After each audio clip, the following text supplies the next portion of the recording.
गुरुदेव सिलवानी मध्य प्रदेश से हर्षित जैन आपके चरणों में बारंबार नमस्कार करते जानना चाहते हैं कि महाराज श्री हमें कभी कभी लत लग जाती है। लत? हाँ, वह लत इंसान की हो या किसी और मनपसंद वस्तु की, तो हम हमारे दिमाग को कैसे नियंत्रित करें कि लत ना लगे। देखिए, लत, आदत, एडिक्शन ये सब एक दूसरे के पर्यायवाची हैं। ऐसा कहते हैं कोई भी काम मनुष्य 21 दिन तक करते रहे तो वो उसकी आदत बन जाती है। आपने पूछा है इससे हम कैसे बचें, यद्यपि मैंने इस विषय में अनेक बार मार्गदर्शन दिया है। आज संक्षेप में इस संदर्भ में मैं यही कहूँगा, आप जिस भी आदत से बचना चाहते हैं या जिस भी लत से बचना चाहते हैं, सबसे पहला काम उसके प्रति दृढ़ संकल्प लें।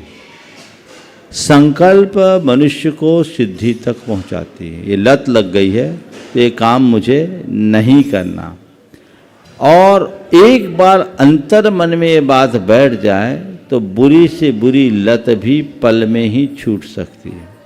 नहीं करना यानी नहीं करना, नहीं करना यानी नहीं करना। एक व्यक्ति ने मुझसे बताया उसको एडिक्शन था मोबाइल का, और मोबाइल में बहुत तरह की साइट्स वो देखते रहता था। एक दिन उसके मन में खुद में आया कि मैं अपना बहुत सारा समय इसमें बर्बाद करता हूँ, ये ठीक नहीं है, मेरी प्रगति में बाधक है। मन ही मन संकल्प लिया, उसे हटा दिया, बोला अब छूने की भी इच्छा नहीं होती। अगर चीज़ें मन में बैठी रहेगी तो आपको अपनी ओर खींचेगी, और उन चीज़ों को आप मन से उतार दोगे तो उधर देखने की भी इच्छा नहीं होगी। तो जिसे आप अपनी लत एक दुर्बलता के रूप में देखते हैं, दुर्बलता मानते हैं, तो उसे अपने मन से उतार दीजिए, पहली बात।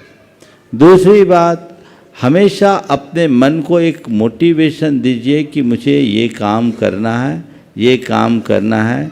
अगर किसी से बचना है तो मुझे उससे बचना है, और जो काम करना है वो काम मुझे करना है।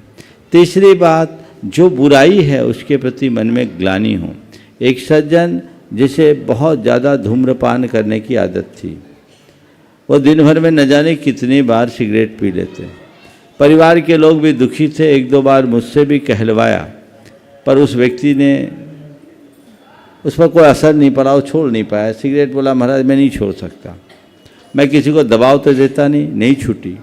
पर एक बार मुझे तब आश्चर्य हुआ जब वो व्यक्ति आया और परिवार के लोगों ने बोला महाराज इनकी सिगरेट छूट गई, चेन स्मोकर, सिगरेट छूट गई। मुझे भी आश्चर्य हुआ। मैंने कहा कैसे? बोले महाराज अपने आप। मैंने उसकी तरफ देखा, बोले क्या हो गया? बोले महाराज क्या बताऊं, मेरी आंखें खुल गई। एक रोज़ मैंने सिगरेट पीकर उसकी अद्धी फेंकी। मेरे छोटे भाई की 2.5 साल की बेटी ने उस अद्धी को अपने मुंह में लगा लिया। उस दृश्य को देखकर मेरा दिल बैठ गया और हृदय कचोटने लगा कि मैं कितना पापी अधम हूँ कि अपने घर की नौनिहालों का जीवन बर्बाद कर रहा हूँ। महाराज मैंने तभी संकल्प ले लिया, और अब मैं सिगरेट के बारे में सोचता भी नहीं। तो यह सोच अगर मन में जग जाए तो चीज़ें सहज घटित हो सकती है और जीवन आगे बढ़ सकता है।